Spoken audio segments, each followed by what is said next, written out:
Добар ден, драги првачиња. Добре дојдовте во вашата училница.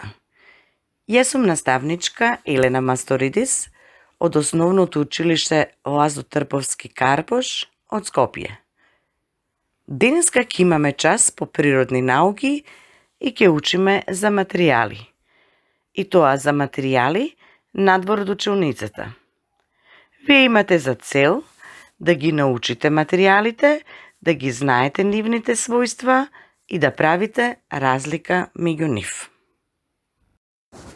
За овој час ќе направиме неколку вежби за материјали надвор од училницата и како што кажавме, вие имате за цел да научите за материјали, за нивните својства и тоа како има разлика меѓу нив. Материјали. Се околу нас е направено од некој вид материјал. Секој материјал има своји својства. Користиме различни материјали на многу различни начини. На оваа слика можеме да забележиме неколку предмети што ги користат учениците. Дали забележувате? Разгледајте ја убаво. Учениците користат гумено топче што скока, штрафцигер и магнет, лупи, пластичен ленјер, разни волници, памук, стаклени чаши, камен, кожена чанта и уште многу други предмети. На оваа следна слика имаме многу предмети од различни материјали. А материјалите имаат многу својства. Вие со вашите очиња може да ги видите, а и со вашата куша да ги допрете, односно со вашата дланка. Може да ги опишеме како ги чувствуваме на допир и каква е нивната текстура, односно од што се направени предметите. Пример, дали се тие тврди или меки. Тоа се својства на материјали. На сликата гледаме гумен црвен ластик, метален магнет, пластичен ленјер, метална монета или паричка, стаклена чаша, волница, метални ножички, стаклена лупа, камен, гумено топче, кожена чанта. Материјалите се разликуваат по тоа што можат да бидат прозирни. Пример, стаклена чаша или прозор. Сјајни да светат. Пример, нова метална паричка може да свети. Може да бидат и еластични. Пример, гумено ластиче што се тегне или стегач за коса. Значи, се разликуваат по тоа што може да бидат прозирни, сјајни и еластични.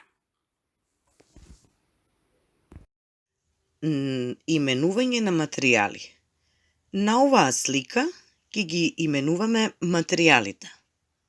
Млеко, сок од портокал, бокал со вода, златен прстен, златна бразлетна или алка за рака, сребрен прибор за јадење, сребрен свеќник, железно штрафче, метални спојувалки, железен или пластичен ленјер. Материјали. Секој материјал има повеќе својства. Ова значи дека секој материјал можеме да го групираме на неколку различни начини.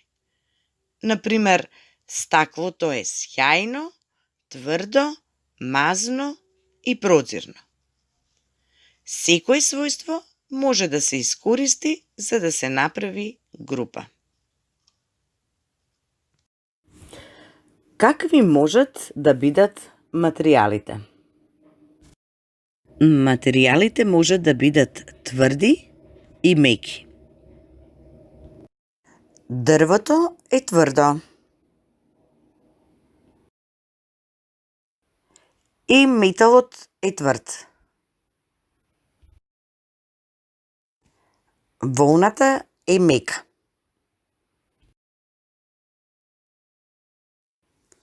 Памукот е исто мек. Еластични материјали може да биде ластикот. Дали металот, дрвото и волната се прозирни? Металот, дрвото и волната не се прозирни. А дали се мазни или рапави? Металот, дрвото и волната се мазни. Пливаат или тонат? Дрвото и волната пловат на водата, а металот тоне до дното. Се раствораат во вода или не? Металот, дрвото и волната не се раствораат во вода. Дали металот, дрвото и волната горат? Металот не гори, но се загрева. Дрвото и волната горат.